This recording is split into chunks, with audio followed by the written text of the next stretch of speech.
कोई लारे लप्पे लाउण नहीं आया, सुखे गप्पी वालों सब्ज बाग दिखाउण नहीं आया। मैं तुहानूं अज कैप्टन अमरिंदर सिंह की सरकार का जिहड़ा वचन सी, कैप्टन सरकार लोकां दे दुआर, अज कैप्टन साहब वालों जाखड़ साहब वालों ये तुहाडा सिपाही नवजोत सिंह सिद्धू तुहाडे दुआरे खड़ा है। 93.11 लाख रुपये लैके तुहाडे कोल सदा लेके तुहाडे और 4 महीने बाद खड़ा।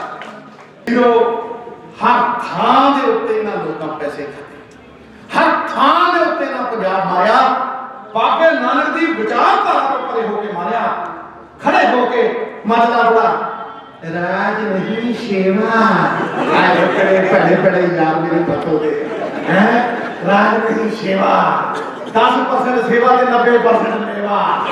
ठोको ठोको ताली ठोको लगा के हैं, ठोको ठोको। ਅਸੀਂ ਅੱਜ ਵੀ ਖੜਦੇ ਆ ਅਤੇ 10 ਮਹੀਨੇ ਦੀ ਰਾਜਨੀਤੀ ਲੈ ਕੇ ਲੋਕਾਂ ਦੇ ਵਚਨ ਪੂਰੇ ਕਰਦੇ ਫਿਰਦੇ ਆ। ਕੈਪਟਨ ਸਾਹਿਬ ਵੱਲੋਂ ਕੈਪਟਨ ਸਰਕਾਰ ਲੋਕਾਂ ਦੇ ਦੁਆਰਾ ਤੇ ਜਾਂਦੇ ਫਿਰਦੇ ਆ। ਤੂੰ ਮੈਂ ਨਵਜੋਤ ਸਿੰਘ ਸਿੱਧੂ ਨੇਕ ਮਾਂ ਦਾ ਦੁੱਧ ਪੀ ਕੇ ਆਪਣੇ ਪੂਰਵਜਾਂ ਦਾ ਆਸ਼ੀਰਵਾਦ ਸਿਰ ਦੇ ਉੱਤੇ ਲੈ ਕੇ ਕਹਿਣਾ, ਤੂੰ ਕਹਿੰਦਾ ਕੰਮ ਖਤਮ। ਅਸੀਂ ਅੱਜ 93 ਕਰੋੜ ਰੁਪਇਆ ਫਰੀਦਕੋਟ ਲੈ ਆਏ ਆ, ਕੋਟ ਪੂਰੇ 90 ਕਰੋੜ ਰੁਪਏ 216 ਕਰੋੜ ਰੁਪਏ ਦੇ ਕੰਮ ਸ਼ੁਰੂ ਕਰਾਤੇ। ਮੈਂ ਤੈਨੂੰ ਕਹਿੰਦਾ ਸਰਦਾਰ ਸੁਖਬੀਰ ਸਿੰਘ ਬਾਦਲ ਜੇ ਮਾਂ ਦਾ ਜਣਿਆ ਤੇ ਆ ਕਿਤੇ ਪੰਜਾਬ ਦੇ ਕਿਸੇ ਸ਼ਹਿਰ ਦੇ ਵਿੱਚ ਬਾਦਲ ਪਿੰਡ ਕੁਰਸੀ ਲਾ ਲੈ, ਮੇਰੇ ਨਾਲ ਬਹਿਸ ਕਰ ਲੈ ਪੰਜਾਬ ਦੇ ਮੁੱਦਿਆਂ ਦੇ, ਕਿ ਮੈਂ ਹਲਕਿਆਂ ਦਾ ਰਾਜਨੀਤੀ ਛੱਡ ਕੇ ਚਲਾ ਜਾਊਂਗਾ। ਨਹੀਂ ਤੇ ਆਪਣੀ ਬਕਵਾਸ ਬੰਦ ਕਰ। ਨਹੀਂ ਤੇ ਇਹ ਜਿਹੜਾ ਤੂੰ ਰੋਜ਼ ਪੋਲ ਖੋਲ ਕਿਹਦੀ ਪੋਲ ਖੋਲਣਾ? ਉਹ 3 ਇਲੈਕਸ਼ਨ ਹਾਰ ਗਏ ਤੁਸੀਂ, 78 ਸੀਟਾਂ ਦੇ ਉੱਤੇ ਹਾਲੇ ਆਮ ਆਦਮੀ ਪਾਰਟੀ ਨੰਬਰ 2 ਦੇ ਉੱਤੇ ਆਪੋਜੀਸ਼ਨ ਦਾ ਮੈਂਬਰ ਨਹੀਂ ਹੈ। ਉਦੋਂ ਬਾਅਦ 2 ਲੱਖ ਵੋਟਾਂ ਦੇ ਉੱਤੇ ਸਾਡੇ ਪ੍ਰਧਾਨ ਸਾਹਿਬ ਜਿੱਤੇ, ਜਿਵੇਂ ਬਿੱਲਾ ਛੱਪੜ ਤੋਂ ਆ ਕੇ ਕਰਦਾ ਨੇਗਾ ਉਦਾਂ ਨਿਕਲੇ ਤੁਸੀਂ ਉੱਥੋਂ। ਕਾਰਪੋਰੇਸ਼ਨ ਦੀਆਂ ਇਲੈਕਸ਼ਨਾਂ ਤੁਸੀਂ ਆ ਗਏ, ਹੁਣ ਕਿਹੜੀ ਪੋਲ ਖੁੱਲਣੀ ਹੈਗੀ? ਖਿੰਡਿਆ ਦਾ ਪਿਆ ਪੂਲ ਖੋਲ। ਕਹਿੰਦਾ ਪਾਪਾ ਜੀ ਮੈਂ ਤੇਰੀ ਉਹ ਪਾਸ ਮੈਂ ਤੇ ਬਸ ਇਹੋ ਪਾਸ ਲੈਣੀ ਹੈ। ਉਹ ਕਹਿੰਦਾ ਨਾ ਕਾਕਾ ਨਾ ਥੱਲੇ ਨਾ ਜੀ ਮੈਂ ਤੇ ਇਹੋ ਪਾਸ ਲੈ ਕੇ ਪੈ। ਤੇ ਪਾਪਾ ਨੇ ਕਹਿੰਦਾ ਲੈ ਭਾਈ ਜੀ ਤੂੰ ਆਹੀ ਬੱਸ ਲੈ ਲੈ। ਲਓ ਜੀ ਉਹ ਬੱਸ ਲਿਆਂਦੀ, ਬੱਸ ਆਈ ਖਬਰੀ 9 ਕਰੋੜ ਦੀ, ਖਬਰੀ 10 ਕਰੋੜ ਦੀ। ਪਾਪਾ ਕਹਿੰਦਾ ਲੈ ਲੈ ਮੁੰਡਾ ਕਿਤੇ ਪੈ ਗਿਆ, ਲਿਆ ਕੇ ਉੱਥੇ ਖੜੀ ਕਰਤੀ ਹਰੀਕੇ ਵਾਲੇ ਪਾਣੀ ਵਾਲੇ। ਪਾਣੀ ਥੋੜਾ ਉਹ ਜਦੋਂ ਬੱਸ ਚਲਾਇਆ ਕਰ ਵਿੱਚ ਪਾਣੀ ਪਾਉਣ ਤੇ ਬੱਸ ਘਿਰ ਕਰਕੇ ਉੱਪਰ ਥੱਲੋਂ ਪਾਣੀ ਆ ਦੇਖਿਆ ਕਰੇ ਬੱਸ ਚੱਲੇ ਨਾ, ਪਿੱਛੋਂ ਪਾਣੀ ਚਲਾਦਾ ਕਦੇ ਪਾਣੀ ਚਾਹੀਦਾ। 35 ਪਿੰਡ ਰੋਡ ਤੇ ਪੜ ਗਏ, 35 ਪਿੰਡ ਜਾਖੜ ਸਾਹਿਬ 35 ਪਿੰਡ ਰੁੜ ਗਏ ਐ ਸਾਰੇ ਦੇ ਸਾਰੇ। ਉਹ ਹਾਹਾਕਾਰ ਮਚ ਗਈ ਭਾਈ, ਉੱਥੇ ਫਸਲਾਂ ਬਰਬਾਦ ਹੋ ਗਈਆਂ। ਫਿਰ ਪਾਣੀ ਥੋੜਾ ਜਿਹਾ ਘਟਾਇਆ ਤੇ ਬਾਦਲ ਸਾਹਿਬ ਨੂੰ ਪ੍ਰੈਸ ਕਾਨਫਰੰਸ ਕਿਸੇ ਨੇ ਪੁੱਛਿਆ ਵੀ ਬਾਦਲ ਸਾਹਿਬ ਤੁਸੀਂ ਕੀ ਕਰੀ ਜਾਂਦੇ? ਮਤਲਬ 35 ਪਿੰਡ ਰੁੜ ਗਏ, 10 ਕਰੋੜ ਦੀ ਫਸਲਾਂ ਚੱਲਦੀ ਹੈ ਨਾ ਗੱਲ ਨਾ ਕੋਈ ਬਾਤ ਹੈ। ਤੇ ਵਾਪਸ ਜਦੋਂ ਤੁਰੇ ਤੇ ਸਦੀਕ ਸਾਹਿਬ ਕੀ ਕਹਿੰਦੇ ਆ?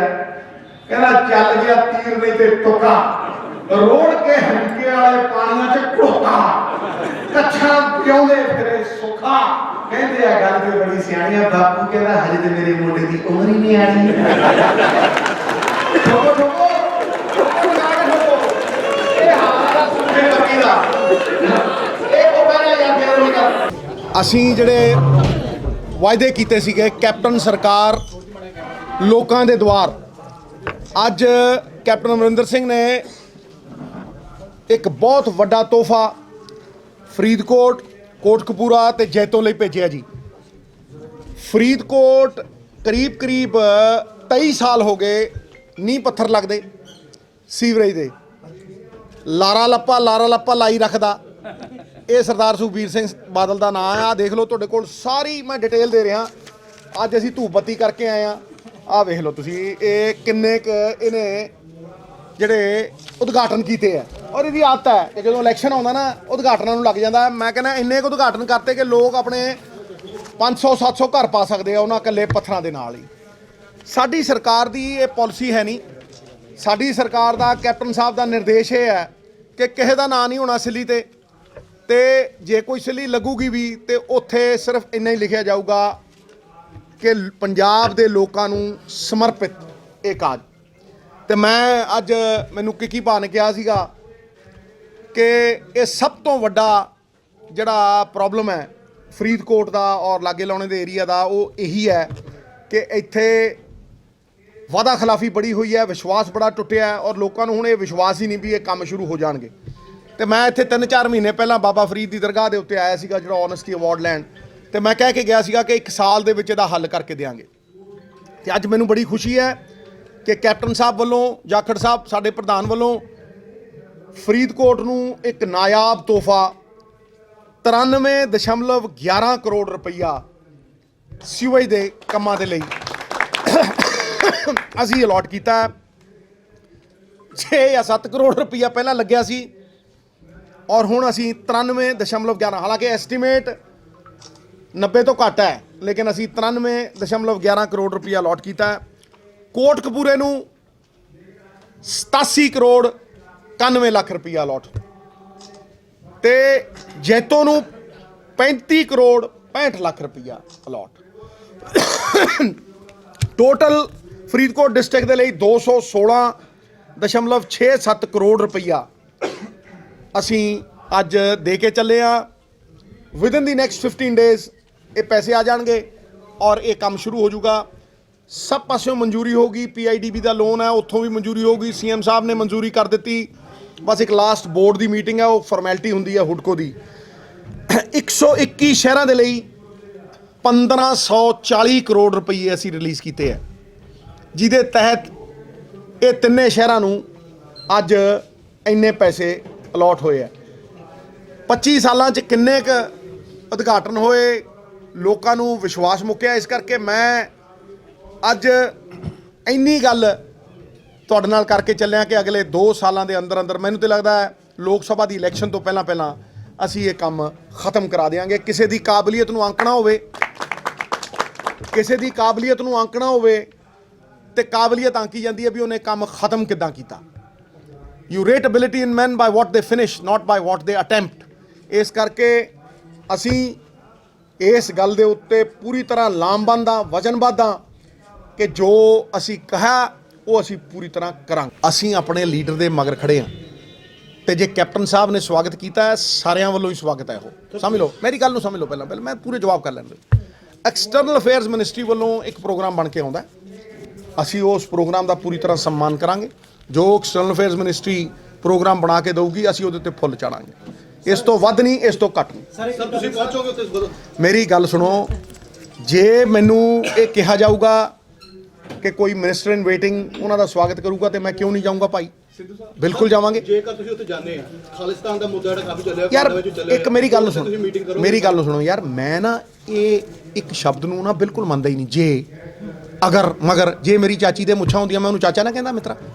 ਇਹ ਜੇ ਜੂ ਵਾਲੀ ਕੋਈ ਗੱਲ ਹੀ ਨਹੀਂ ਹੈ। ਇਹ ਤਾਂ ਬੜਾ ਸਿੰਪਲ, ਇਹ ਬੜਾ ਸਿੰਪਲ ਉਹ ਹੈ ਕਿ ਭਾਈ ਜਦੋਂ ਕੋਈ ਐਕਸਟਰਨਲ ਅਫੇਅਰਸ ਮਿਨਿਸਟਰੀ ਤੋਂ ਸਾਨੂੰ ਸੱਦਾ ਆਊਗਾ, ਜੋ ਕੈਪਟਨ ਸਾਹਿਬ ਨੇ ਕਹਿਤਾ ਅਸੀਂ ਉਹਦੇ ਮਗਰ ਖੜੇ ਹਾਂ। ਵਸੂਲੇ ਜਾ ਰਹੇ ਆ, ਜਿਵੇਂ ਡੇਰਾਬੱਸੀ ਦੇ ਵਿੱਚ ਜਿਹੜਾ ਮੀਟਿੰਗ ਹੈ ਉੱਥੇ ਜੋ ਪਸ਼ੂ ਜਾ ਰਹੇ ਉਹਨਾਂ ਤੋਂ ਵੀ ਗੁੰਡਾ ਟੈਕਸ ਵਸੂਲਿਆ ਜਾਂਦਾ, ਉਹਦੇ ਬਾਰੇ ਤੁਹਾਡੇ? ਦੇਖੋ, ਗੁੰਡਾ ਟੈਕਸ ਕੋਈ ਵੀ ਵਸੂਲਦਾ ਹੈ ਮਾੜੀ ਗੱਲ ਹੈ, ਮੈਂ ਨਿੰਦਾ ਕਰਦਾ। ਔਰ CM ਸਾਹਿਬ ਦਾ ਜਿਹੜਾ ਬਿਆਨ ਆਇਆ ਉਹ 2-3 ਦਿਨ ਪਹਿਲਾਂ ਹੀ ਆਇਆ, ਤਹਿ ਤੱਕ ਪਹੁੰਚਿਆ ਗਿਆ ਔਰ ਇਹ ਕਿਹਾ ਗਿਆ ਕਿ ਗੁੰਡਾ ਟੈਕਸ ਬੰਦ ਹੋਊਗਾ ਸਦਾ ਲਈ। ਇਹ ਉੱਥੇ ਆ ਕੇ ਮਤਲਬ ਹਫਤੇ ਦੇ ਵਿੱਚ ਮੈਨੂੰ ਇਹਨੇ 2 ਵਾਰ ਮਿਲਣਾ ਹੀ ਮਿਲਣਾ। ਹੁਣ ਵੀ ਕੁਝ ਗੱਲਾਂ ਇਹੋ ਜਿਹੀਆਂ ਨੇ ਜਿਹੜੀਆਂ ਮੈਂ ਤੁਹਾਡੇ ਨਾਲ ਸਾਰਵਜਨਿਕ ਨਹੀਂ ਕਰ ਸਕਦਾ, ਬਟ ਚਿੰਤਿਤ ਵੀ ਰਹਿੰਦਾ, ਚਿੰਤਨ ਵੀ ਕਰਦਾ।